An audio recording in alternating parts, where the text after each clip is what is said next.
Welcome, my dears, to the Pilots 101 podcast. I am Lisa Timmons, joined by my lovely co-host, Chris Quintos. Hello. Girl. What's up?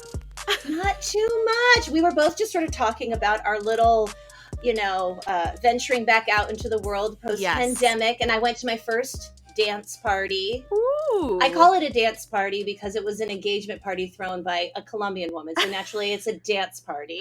Naturally, there was dancing. Obviously. Suavemente. Suavemente, yes! We're either cleaning the house or getting married. Yeah, I mean, you gotta move, baby. You do. And I saw a beautiful picture of you, lady. Yes, we went at your beautiful family party. Yes, we went to my husband's cousin got married, and I feel like I've known her since it's been a long time. And I can't believe she's a married lady now. And it was just a really fun. It was so fun to just see a bunch of people. My kids were part of the wedding, so Aww. that was fun. They were featured flower children. They were day players. Yes, they were.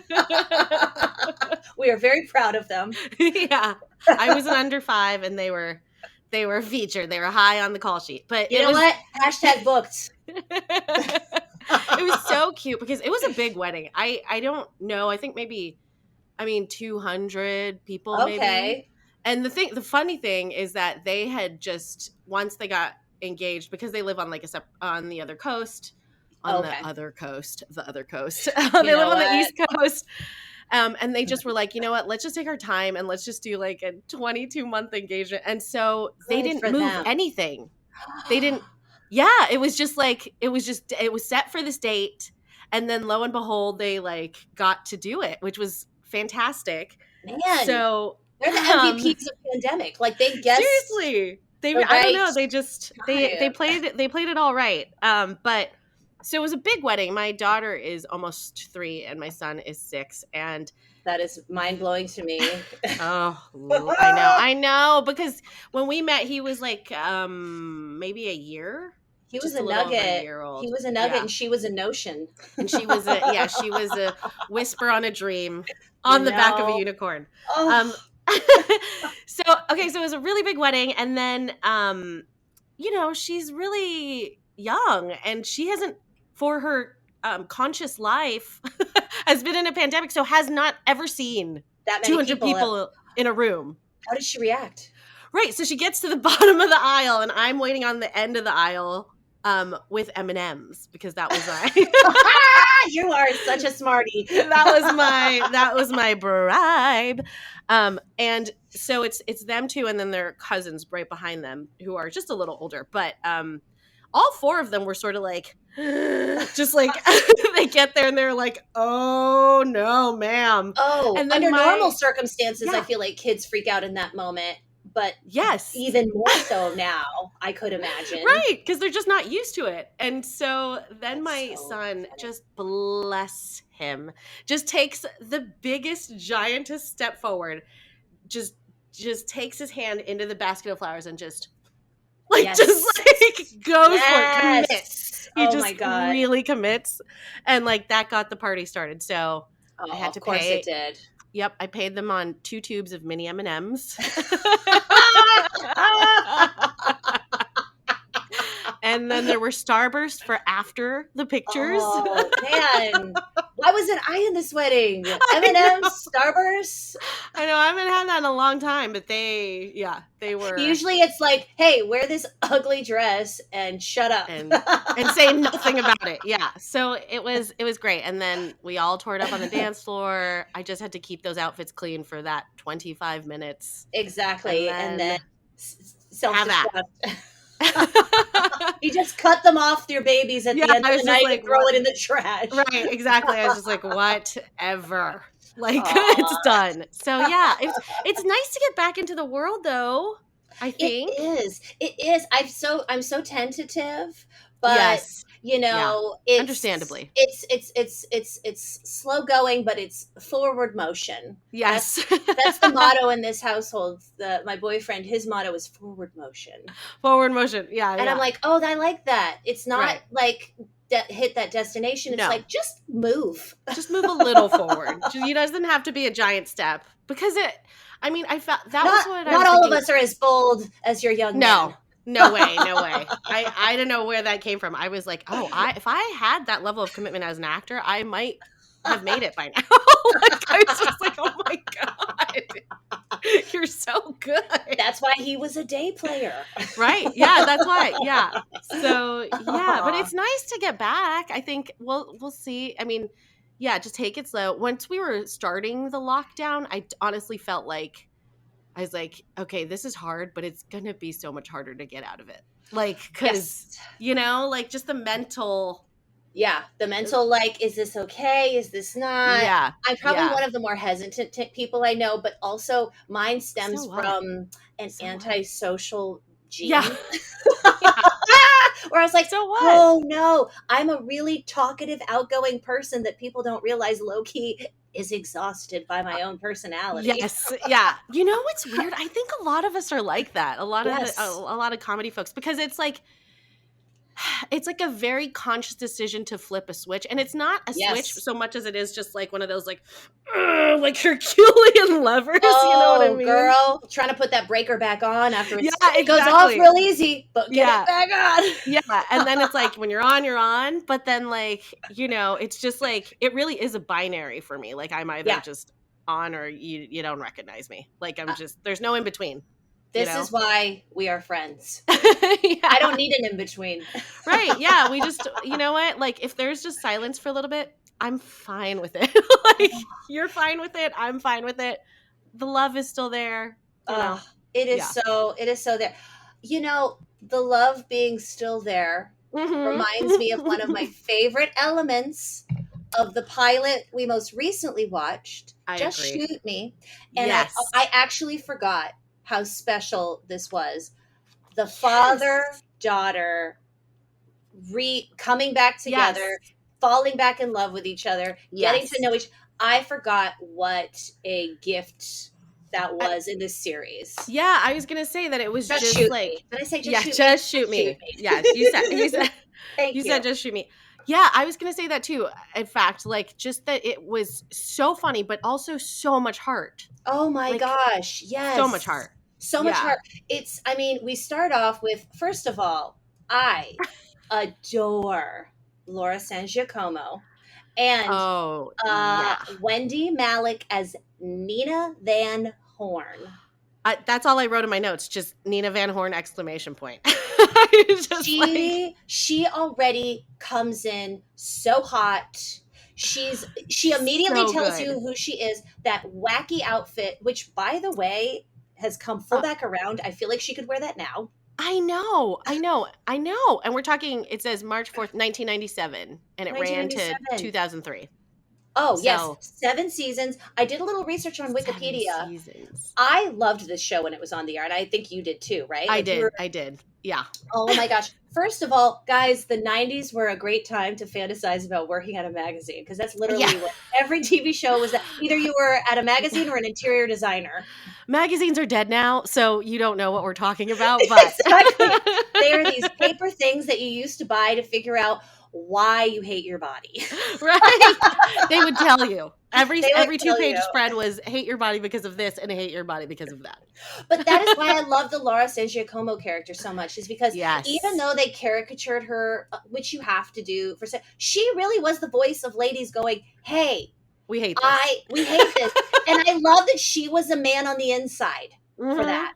This idea of, fighting the power from the inside out. Yeah, totally. Her dad, oh my God. David Spade is so David Spadey. So, yes. Peak Spade. Mm-hmm. Peak Spade. Peak Spade, indeed. Yeah, I agree. Yeah, Blush magazine. All of it. All of the details.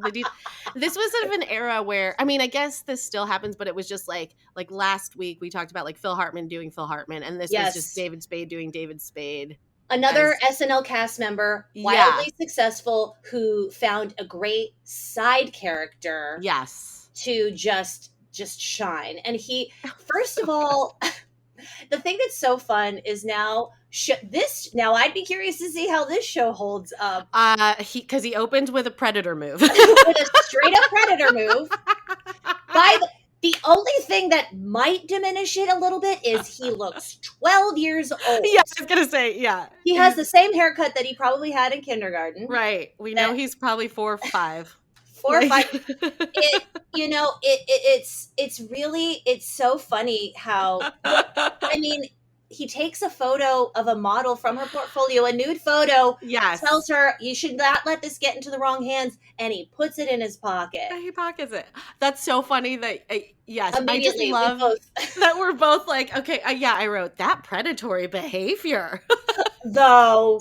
Why, though? Why, though, Dennis Finch? Come on. Yeah. It's so wrong, but also, I also remember how hard the Laura Sanjiacomo character, Maya, comes back at him every time. Maya, whenever she sees it, she just calls it out. Yeah. She calls it out. She lays the smack down. It's so fun. And it is created by Stephen Levitan, which is like just a fun little, just obviously of Modern Family fame.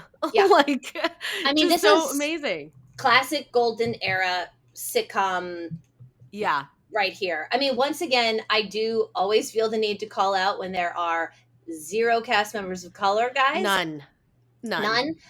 We had to take what we could get, and we did. Know what it reminds me of? Back in the day, because her character, Maya. Maya's character Maya Gallo used to frequently in the series. A running joke was that she was Puerto Rican, and do you know? And it reminds me of a time where TV was so white that if you were a brunette, you were spicy. You were the diversity hire. That's right. Isn't that insane? You're right. Even if you were a brunette white lady, you were still like spicy. I can't believe it, but yeah, it just makes sense because she's brunette. That's really what it is. She's brunette. Nina Van Horn is a brunette, but she's a model. 7,000 feet tall. 7,000. Oh my God, that's another thing. I love this. Laura Sanjiacomo is about 2'9". Yes. I'm just kidding. She's taller than that, but she is. She's so cute. She's built like a damn brick house. She's surrounded by these models. Yes. And it's so funny. I saw her in some old Australian movie with, it's not Burt Reynolds, the other one, Magnum PI. This is a crazy pull, guys. You've seen it? It's a Western. Who is Magnum? Okay, I'm like, who's Magnum PI? Hold on. Guys, I hope there are people just screaming. I know. Everyone's just yelling. Sorry. Actually, Tom Selleck. Thank you. Tom Selleck. Thank you. I mean, everybody's white mom was in love with Tom Selleck. Yes. And so you're like the other mustache. Yeah. Yes. But she was in that movie, and I remember she was dressed like this little, bordello lady, and her girlfriend is so curvy. She's so stacked. It makes her look thick sometimes the way they dress her, but she got this teeny look. You're just like, her body's crazy, and and it's so funny because like she keeps getting teased for not looking like a model, Yeah, but she's banging. She's amazing. Yeah, it's so funny that was like diverse at the time.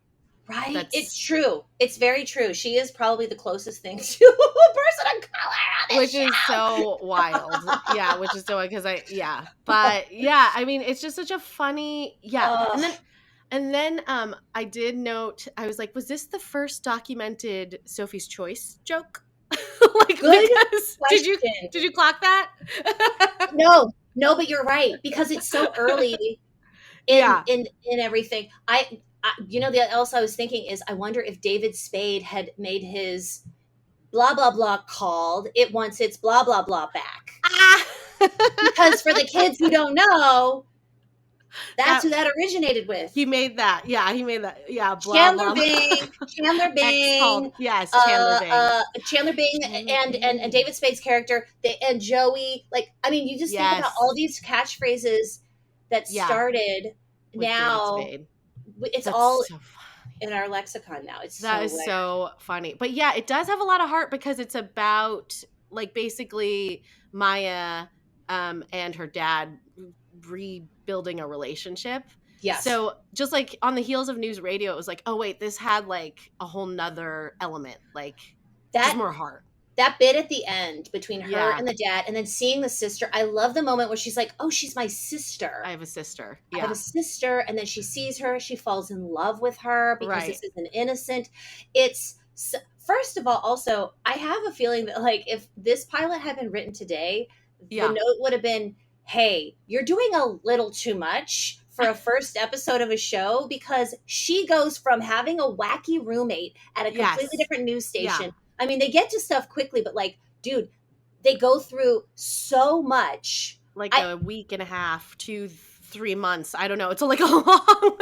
I mean, right, because she was unemployed for a long time. Remember? Yes. At the top. Yeah. Yeah.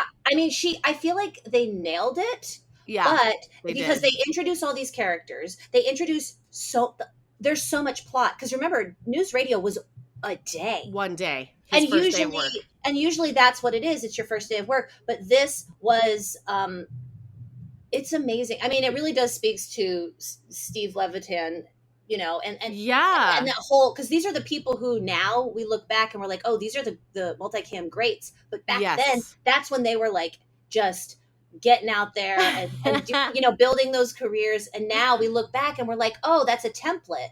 Right. Yeah. But, that they basically, created. Yeah, they do a lot. I mean, so much happens in this. She loses her job. She loses her job. Well, yes, because she's evicted. They're like, that was wild. In a single moment, she loses her job. She gets evicted. She's out of work for several months. Yes. She shows up at her dad's work. She finds out he's having a baby. The baby happens while they're having that conversation. And then they go to the hospital. She helps him name the baby. Yeah. And all of this happens in the course of one episode. But it's fun. Yes. But it's so funny because, like, I would say the one thing about Modern Family that's so great is like how much heart it has, you know? Yes. And like that, you can see that here too. So like he clearly has a brand, you know, just like. I agree. And I think that's why there's so much crammed in there, because if you don't get to that baby part, then you don't get that lovely speech where dad's going to be doing a do-over. And she's there to tell him, she gets to be there, what to do and what not to do. Yeah. I also wanted to say that in that cold open, the reason she gets fired from the news station is because she sets up the anchor, who is Ainsley from West Wing. And I hadn't, and I hadn't seen her in a long time. And I was just like, oh my God. Question for you. Please. Is West Wing going to be our next pilot? Oh my gosh. You want to talk about a pilot episode where a lot freaking happens? I have a feeling we can top that. We can do that. Yeah, we can do that. Yes. Let's do it. Oh, God, yes. And that cold open. Okay, that cold open was I love how quickly they move through stuff, because she writes that copy so fast. It goes straight to the teleprompter. Nobody checks it. Nobody checks it.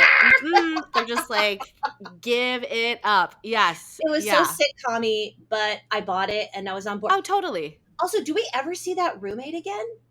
I was wondering the same thing. I was totally wondering the same thing. Their relationship seems... I don't think we do, because I don't remember him in any other episodes. Right. I don't remember him either, which is right, because it was mostly The Office. Like maybe. Yes. But I just remember the antics in The Office so much. Yeah, so I don't remember her coming back to her place. I mean, we'll have to listen. I have no problem going back down this rabbit hole. Down the Just Shoot Me rabbit hole. Yeah. Yeah, it was just, it was so good. So good. Oh my God, and Elliot, yes. Oh, her relationship with Elliot is so great. He exposes his nipple to illustrate a point, right? And I really forgot too, because that's the thing too. Is like watching these old shows. You're like, oh, how much of this holds up? How much of this is so dated? Yes, and I would be really curious to see how some of these conversation holds up, because she's pretty hardcore feminist. Yeah. Well, stay tuned, because everything will be rebooted, you know, like, by the way, I have to ask you, how would you feel if Just Shoot Me were to be rebooted? Well, first we're going to need some people of color. Yes. Oh my gosh. But can Flavor Magazine and Blush have merged? I was gonna say, yeah. Flavor buys Blush. Yeah, that would be great. That would be really great. Nina Van Horn remains on board. But that would be so interesting because a part of their disagreement with Maya and Jack Gallo is that he is married to her classmate from high school. Yes. So, like, yes, you know, there's just a lot of, I mean, not to say that doesn't happen today, because it does. But you know, it's a little Mary Kay Latourne, no thank you. Yeah. It's just, I'm just very uncomfortable. Can I tell you? I mean, you know this. I'm 2 years older than my boyfriend, and back in the day, I was like, "This is too much. I'm a cougar." Back when you were like 20? Yeah. Back when I was 22 and he was 20, I was like, "Oh my gosh, I'm such a cougar." Well, that bridge though, you're 22 and he's 20, so you have to sneak him into bars? That's hard. Yeah, I couldn't sneak him into bars. Back then, he had this bright red hair, so I don't think I was sneaking anyone in anywhere. Right. Yeah. I mean, that's a hard. Yeah. But even though it would just be like, if we were like anywhere else in the world, this wouldn't be a problem. Exactly. But yeah, age. We'll see how this goes. 100%. One thing that isn't in the pilot that I totally remember that was one of my favorite things was Nina Van Horn's friend Binny, who she's always referring to. I don't know if you remember this, but like she was just constantly like, "Oh, my friend Binny, she did Quaaludes and then this." Yes, this. And I do remember that. And the whole thing was that Binny wasn't real. Right, yes. I think in like some like way down the line, they actually meet Binny. She is so great. She's so Wendy good. Malik.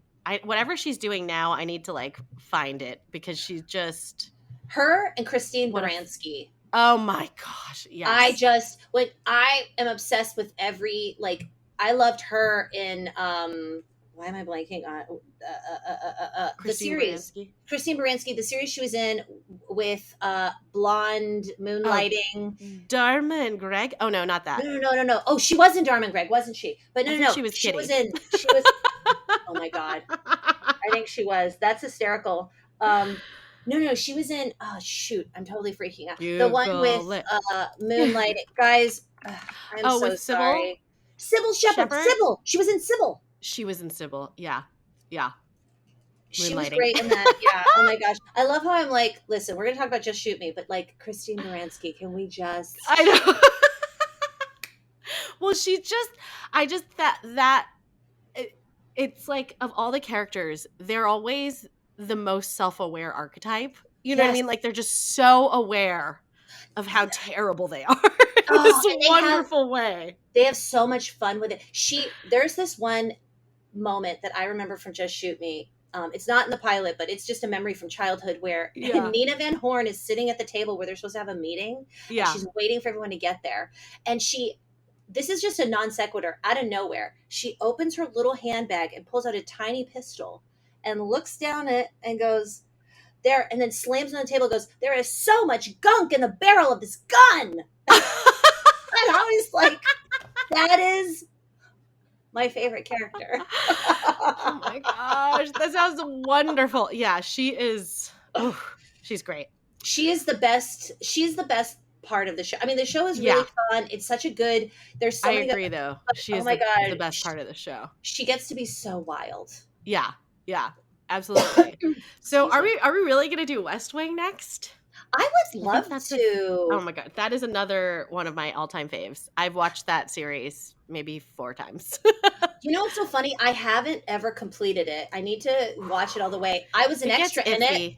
What? Yes, ma'am. Maybe I'll save that story for the pilot episode we're talking about it. But, guys, just so you know, when I very first moved to Los Angeles, right before I got a job at the Outback Steakhouse in Burbank, yes, your girl was an extra. I was on 8 Simple Rules. I met John Ritter before he passed away, and Kaylee Cuoco. Oh, whoa. Weirdly, I don't know why, I feel like you kind of we have the same energy. You have a similar energy, your voice. I don't know what it is, but someone else told me that. I told you that, right? When you told me that, yes.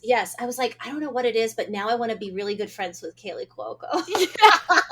Just so that everyone knows, I am clearly not Kaylee Cuoco lookalike or anything, just for all our listeners. Yes, it's very hard to explain. You need to tune in every week and study my girl Chris Quintos, and then maybe you'll see what I see and what this other friend of hers sees, and you'll go, yeah, I'm going to start watching The Flight Attendant. I get it now. Oh, yeah, The Flight Attendant. We should put that on the list. Yes, ma'am. We should put that on the list. I know. I keep thinking about, like, is there going to be a show where we're just like, like we come in and we're just like, this was awful. This was a slog. Well, you know what? I think that there is actually so much good television out there. There's too much good current TV. And past. There's way too much good TV. You know, there may be something that's so bad that we feel the need to review it. And, you know, we'll get to a point where we're taking feedback and looking for suggestions. Yes, we could take suggestions. Yeah. But I think there's something. But there's so much good TV. There's so much good TV. And I feel like there's so many podcasts that are just like overly critical and you're crapping right on stuff that they don't like, that I think we just have more fun gushing. I think you're right. Yeah. You're right. We're two Paula Abduls. Nobody needs a Simon. We're just, guys, it's been a hard couple of years. Oh my gosh. Ooh, it has really and truly been a hard couple of years. I can't believe, I'm just like hoping, like, I don't want to shut it all out and be like, it's done, because it is not done. Okay. The pandemic, we are here. We're in but it. Like, we're still in it. But like, it is nice to just be like, just be a little like buoyant, or like just keep it a little light, you know? Yeah, keep it easy, because we know that there's some real BS happening out there. Like, we all know that. We all know that, and guess what? Your girls are fighting it, but we're also, you know, we're trying to thrive and help you all thrive too. So yes. Don't think that we've forgotten. No, we have not. We have not forgotten. But we're here. We're here with our of color faces. And we're we are here. I'm a brunette white lady, so you know it's gonna be spicy. Well, you have a whole different thing, which is like passing. Passing is its own bag, baby. Because I can't even imagine. What you've heard. You know? Yeah. It's that you reach a point at which point you say, "Oh, I cannot tell you something." You're like, wait a minute, you are racist. Like, oh my God, do not ask my mother's maiden name. Just please, yeah.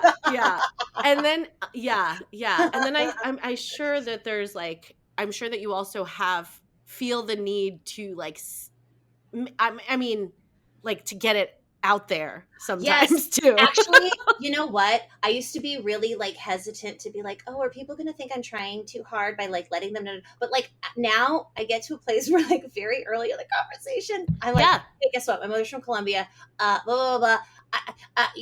And they don't know that I'm saying this, so that it's like, I need this in your subconscious. So just filter. If you're having those thoughts, I am tired of teaching you. I don't want to correct anything. Just filter it out. It's that, and it's like for the other people of color, it's like a little bit of a like, there's a safe harbor here. Yeah, there's like I know what's happening, you know? Wink. So there's a wink. There's a wink that happens. Yeah, you have to. You have to. That's what it's like. I'm constantly signaling. I'm signaling. You can tell me stuff. You can't. Well, I'm going to just speak in generalizations, but which aren't right, but I'll just do it. When I saw that jewelry on my girl, I was like, give me that 24 karat. Okay. 24 karat magic from my grandma. I just wanted to be like, I bet your ears have been pierced as long as mine have. And then we were like, want to be friends forever. I was just like, oh, she looks kind of white, but like, What about all that jewelry, though? What's all that jewelry? What's with that lipstick? Why won't she stay come still? on. There's got to be something. I was like, she's signaling, even if she's not signaling. I'm always signaling. Oh my gosh, ridiculous. What are you watching now, by the way? Oh my God, I'm so glad that you asked. Yes. You're going to laugh when I tell you that I paused on the 1946 version of Great Expectations. Okay. No, I'm with you. I'm going down a Dickens hole. Because I don't know if you're aware of this, but I mean, all the female characters in all of the Dickens stories are quite horrible. Oh yeah, and they get like the worst treatment. So I'm doing some research on that. But what's a Dickens hole? But I'm trying to think of another series that I just I'm big Drag Race. I'm really yeah. deep. I'm currently deep in Drag Race. The latest season that just wrapped, or the European one? You would think, but I am actually, by the way, when I laugh a lot, I get tears. And so I'm just like constantly like patting them. But I'm a lady of a certain age. So if you start pulling on that skin, you cannot pull out your tender skin around your eyes. Oh my gosh. Don't even, no. When I used to like, and I used to do this, but like pull your eyelid taut to run an eyeliner, run an eyeliner, and that was just like, oof. That's I think about that now, and it's like I just had to give up on the cat eye because I'm like, I can't take the wear and tear. It's just I need a smoky. Can we get a smoky? That I can do. Just a little smudge at the corner. Right. Make them a little bit bigger. Yeah. And that's all. But you have to be very gentle with the skin around your eyes. Gentle with the skin around your eyes, guys. This really feels on theme for Just Shoot Me. Yeah. Blush magazine, how to touch around your eyes until you get an orgasm. Great. There's it'll take 20 years, but just like those insistent little pats, just right at the corner of the eyes. I feel so bad for anyone who cannot see the visuals of this insanity. Right, yeah. And definitely never use your strongest finger, because that's just too strong. No. Too strong. Mm-hmm. It's too strong. You can't. Oh, yes. I'm here with my pinky. He's the weak little ring finger. I just finished I know I'm late, but I just finished season 2 of Rami. I'm late too. I have to get into Rami. How are you feeling about it? Ooh, it takes you there. It takes you up. It takes you down. It takes you all around. Like it's an emotional roller coaster. I thought for the first season, I thought was just so good. And I know every like brown girl writers out here, like, I'm going to write the next Rami. You know what I mean? Yes, like, it's just like representative of your culture and is funny and is like, whatever. So it is like a major like touchstone for my taste. So that first season was like just impeccable. And then so I was almost a little scared to go in the second season because it's like, this is where it falls apart. Yeah. This is where we start. A lot of times it's like, what are we doing here? Are we gonna have to wait till season 3 for things to get sorted? Exactly.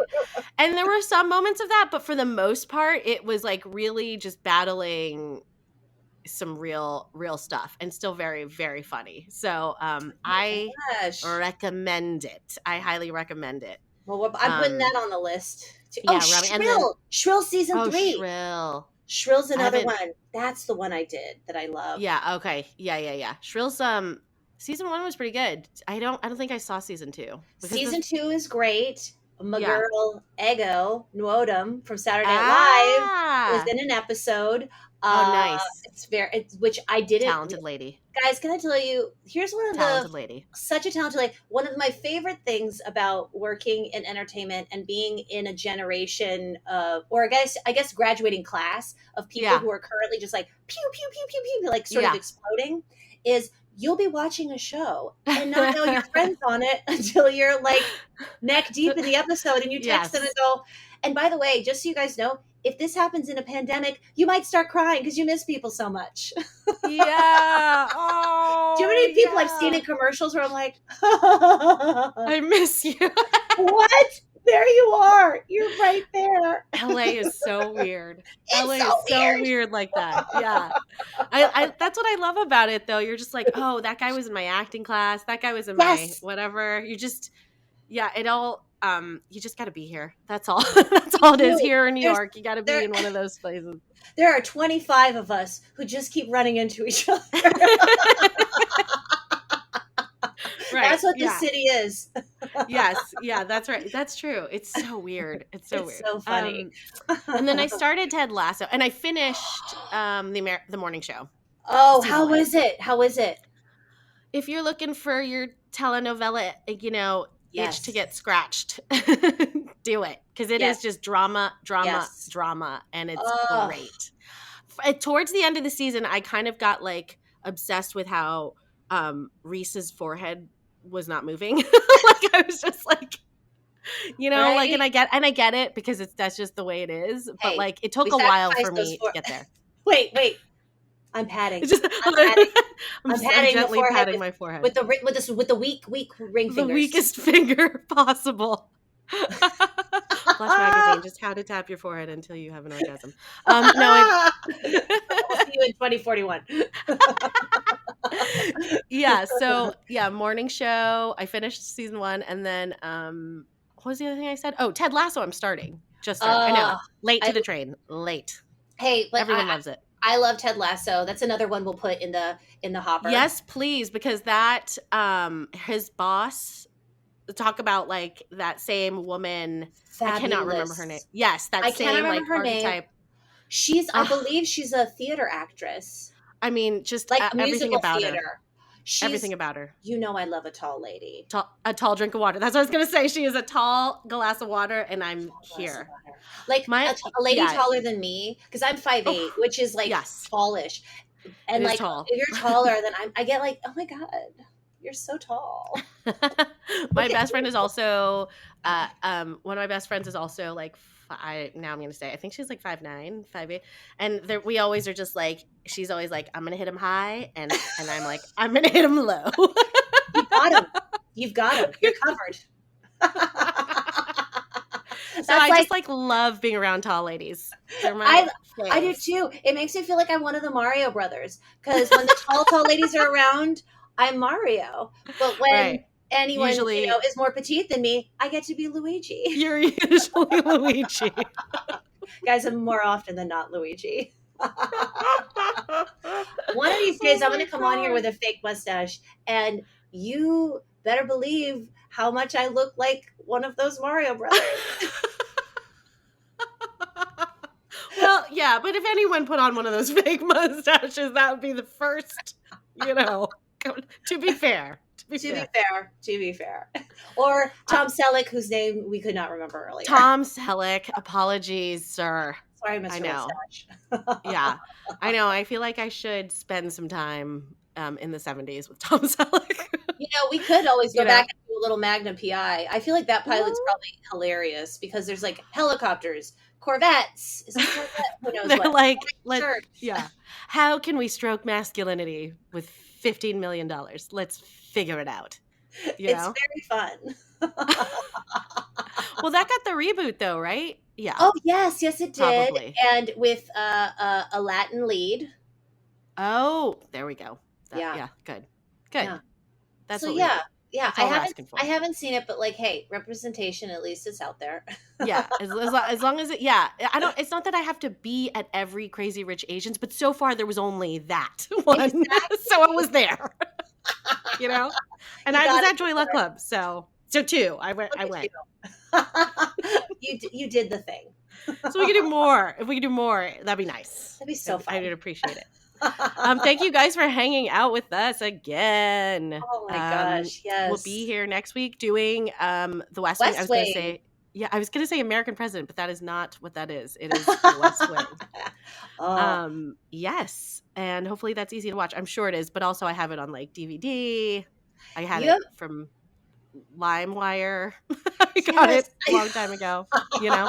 Don't tell the FBI. Don't tell the FBI. Yes. Yeah, find us on our socials. I'm at Chris Q. Oh, I have not touched my Twitter since I got it. But I did get that handle.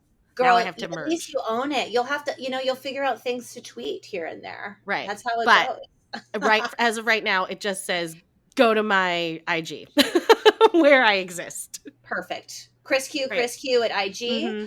I'm at Timmons Lisa on everything that I could have claimed by now. Jealous. Because I'm so lazy. I don't like change. Maybe make a suggestion for us is it the 101 Podcast? Hold on, I'm going to say this wrong. At Pilot Podcast. Thank you. I'm sorry, at 101 Pilots Podcast. Yes. On everything. Yeah. Gmail, your whatever. Gmail, Twitter, Instagram. I think those are the only ones we're doing. Tell us what you think we should watch. And we will watch it for you. Thank you. Goodbye.